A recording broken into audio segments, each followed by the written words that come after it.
উনি জীবনে আবেদন করেন নাই যে আমাকে কোনো মসজিদের পাশে কবর দিও, কিন্তু ওনার গানে লিখে গেছেন মসজিদেরই পাশে মোরে কবর দিও ভাই, যেন গড়ে থেকেও আমি মুয়াজ্জিনের আজান শুনতে পারি। তার কবর হয়েছে ইউনিভার্সিটি মসজিদের পাশে। আর তাকে যারা বাস্টার্ড বলছিল, হুমায়ুন আজাদ, সে মারা যাওয়ার পর তার পরিবার আবেদন করছিল ওইখানে যেন তার কবর দেওয়া হয়। ইউনিভার্সিটি কর্তৃপক্ষ বলছে এখানে আর কারো কবর হবে না। তার কবর হয়েছে মুন্সিগঞ্জের রানীখোলায়। উনি কিন্তু ভাষা বিজ্ঞানের উপরে ডক্টরেট। Who cares? পেট মোটা হইলে তো দারোগা হইতো, আমার বাপ পুলিশের আইজি হইতো। এখানে কিন্তু কোরআনের আইনের কথা আসছে, তারপরে সাম্যের কথা আসছে, ন্যায় বিচারের কথা আসছে, সব কিছু আসছে। এবং আমার বাংলাদেশের সংবিধান বলেন এবং যে কোনো পুস্তক দেখেন, কোথাও এমন কোনো কথা লেখা নাই যেটা কোরআনের ভিতরে নাই। অর্থাৎ আমি বলতে চাচ্ছি ভালো কথাটাই লেখা আছে। মিথ্যা বলবেন না, অন্যের হক নষ্ট করবেন না, all these are very common thing. এইটা নতুন কিছু না। কিন্তু এখানে প্রশ্ন হচ্ছে যে সাংবাদিক আপা একটা কথা রেজ করছেন, তারপরে শারমিন কিছু কথা বলেছে, এই ভাই কথা বলেছেন। এতে একটা বিষয় আসে ডিভাইন যে নলেজটা, এটা কিন্তু আনসিন। ডিভাইন নলেজ রিটেন থাকে না, ডিভাইন ব্লেসিংসটাও রিটেন নয়, এগুলো আনসিন।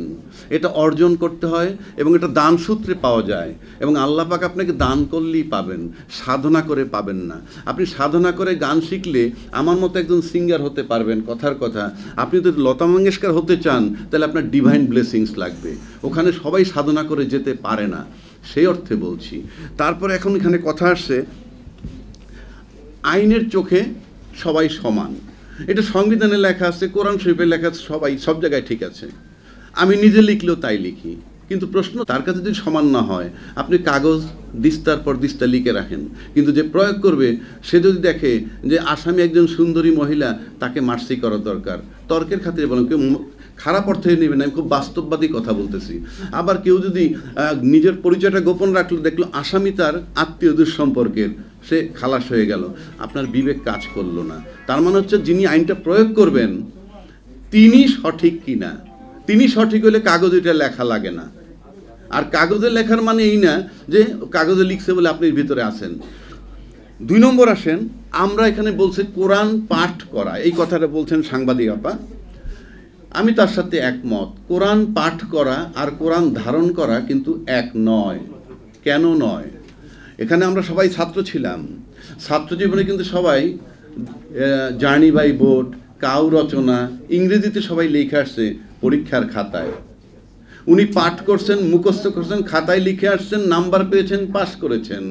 এখন কিন্তু উনি ইংরেজি লিখতেও পারেন না, পড়তেও পারেন, বলতেও পারেন না। কেন পারেন না? কারণ উনি মুখস্থ করেছেন, ধারণ করেননি। যদি ধারণ করতেন তাহলে যারা ধারণ করছে তখনকার সময়ে, সে তখনও পাস করছে, এখনও ইংরেজি লেখে, ইংরেজি পত্রিকার এডিটরও হয়েছে, অর্থাৎ উনি ধারণ করতে পারছেন। একইভাবে যদি আপনি কোরআন ধারণ করতে না পারেন, কোরআন পাঠ করেন, তাহলে কোরআন পাঠ করলে কী হবে? ভাই বলল 13 লক্ষ আলেম আছে। আমরা এমনও পেয়েছি একজন আলেমকে জবাই করেছে কোথাও, তখন বলছে আলেম সাহেবরা জবাই করলো, কিন্তু আলেম সাহেব জবাই করলে কোরআনের তো কিছু হয় নাই, কোরআনের জায়গায় তো কোরআন আছে। তার মানে হচ্ছে আপনাকে ধারণ করতে হবে। এখন কোরআন যদি আপনি ধারণ করতে চান তাহলে কি করতে হবে? কোরআন ধারণ করতে হলে আপনাকে ডিভাইন নলেজ নিতে হবে, অথবা ডিভাইন ব্লেসিংস লাগবে। এই ডিভাইন ব্লেসিংস আপনাকে আল্লাহ পাক দিবে এবং এটা দান সূত্রে পাবেন। যদি সাধনা করে পাইতো বা লেখা পাঠ করে পাইতো তাহলে লক্ষ লক্ষ লোক ডিভাইন পাওয়ারের, ডিভাইন নলেজের অধিকারী হইতো। ডিভাইন নলেজ এমন এক জিনিস, ডিভাইন নলেজের সাথে আপনার ট্রান্সপারেন্সির সম্পর্ক থাকে। সাংবাদিক আপা বললে গেলেন ইন্ডিয়ার একজন পাইলটের কথা বা একজন অফিসারের কথা, নারী মুক্তির সাথে রিলেটেড করছেন, নারীরা জাগরণ। আপনি যদি সত্যি সত্যি নারী জাগরণের কথা বলেন, এখনও দেখবেন বাংলাদেশে নারী জাগরণের কথা বললেই বেগম রোকেয়ার কথা আনে। বেগম রোকেয়া কোথায় জন্মাইছে? রংপুরের অজপাড়া গায়ে, হারিকেন দিয়ে বা কুপ্পি দিয়ে লেখাপড়া করতো। আর আজকে এই যুগে আমরা কিন্তু নারী দ্বারা শাসিত হয়েছি দীর্ঘ প্রায় 30 বছর, যেখানে প্রধানমন্ত্রী নারী, বিরোধী দলের নেত্রী নারী, স্পিকার নারী, তারপরেও নারীদের মুক্তি হয় নাই। তারাও তো যখন আলাপ করতে যায় যে নারী মুক্তির কথা বলে, ওই শেখ হাসিনা বলেন, অন্যের কথা, তারাও বেগম রোকেয়াকে টানে। বিকজ বেগম রোকেয়া ছিলেন ট্রান্সপারেন্ট, স্বচ্ছ। স্বচ্ছতা না থাকলে আপনার কথা কেউ শুনবে না, ক্লিয়ার। আপনি যত কথা বলেন, যত আইন করেন, আপনি নিজে যদি স্বচ্ছ না হন, আপনার কথা কেউ শুনবে না। It is my challenge. আজকে pure, all things are pure. আপনি নিজে চোর হলে চোরের সাথে দেখা হবে, সোজা বাংলা। আপনি বলতেছেন এখানে 90% লোক মুসলমান। অফকোর্স এখানে চুরি করে যারা তারা মুসলমান, ডাকাতি করে যারা তারা মুসলমান, যিনি বিচার করেন তিনিও মুসলমান। তো কিরকম মুসলমান আমি বাকি 8% 10% বাদ দিলাম। আমরা যারা মুসলমান, চোরকে মুসলমান, ডাকাতকে মুসলমান, ছিনতাইকারী মুসলমান, বিচারক আমি মুসলমান, রাজনীতিবিদ মুসলমান, টাকা চুরি করি মুসলমান। Don't say that you are a Muslim. Muslim by faith and Muslim in action অনেক তফাৎ। আপনি কাগজে লেখেন আপনি Muslim by faith, in action আপনি চোর, লম্পট, বাটপার। সুতরাং আমি সেটাই বলতেছি যে ইসলাম যে আপনি ধারণ করবেন, it is very tough thing. Islam যারা ধারণ করছে তাদের এক্সাম্পল আমি আপনাকে দিই। একজন ব্যক্তির নাম বলি, উনি জীবনে আবেদন করেন নাই যে আমাকে কোনো মসজিদের পাশে কবর দিও, কিন্তু ওনার গানে লিখে গেছেন মসজিদেরই পাশে মরে কবর দিও ভাই, যেন গড়ে থেকেও আমি মুয়াজ্জিনের আজান শুনতে পারি। তার কবর হয়েছে ইউনিভার্সিটি মসজিদের পাশে। আর তাকে যারা বাস্টার্ড বলছিল, হুমায়ুন আজাদ, সে মারা যাওয়ার পর তার পরিবার আবেদন করছিল ওইখানে যেন তার কবর দেওয়া হয়। ইউনিভার্সিটি কর্তৃপক্ষ বলছে এখানে আর কারো কবর হবে না। তার কবর হয়েছে মুন্সিগঞ্জের রানীখোলায়। উনি কিন্তু ভাষা বিজ্ঞানের উপরে ডক্টরেট। Who cares? পেট মোটা হইলে যে দারোগা হইতো, আমার বাপ পুলিশের আইজি হইতো। তো বিষয়গুলো এরকম। আপনি লেখাপড়া করার মানে কি? একজনের কথা বলছিল search knowledge though it be in China.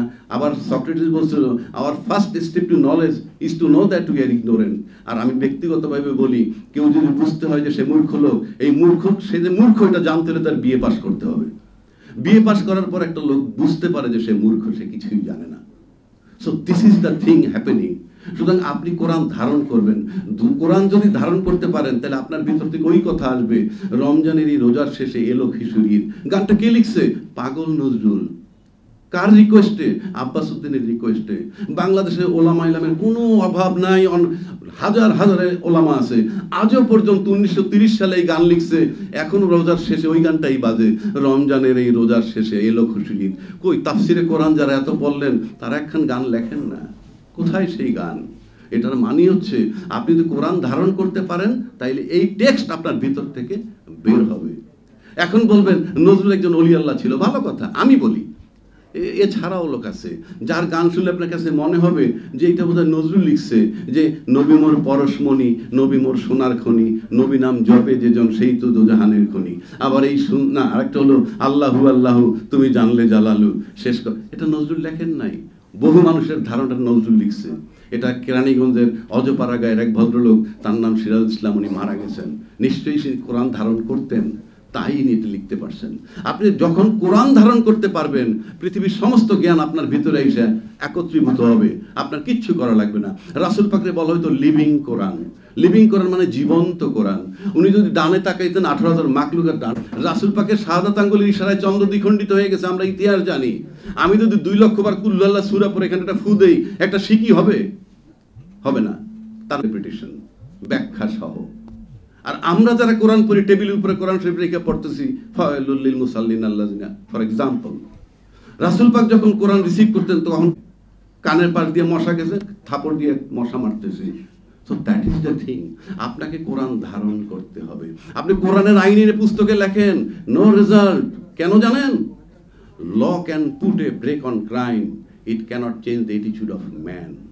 আপনার অ্যাটিটিউড চেঞ্জ করতে হলে আপনাকে ডিভাইন ব্লেসিংস আর ডিভাইন নলেজ, দুইটার একটা।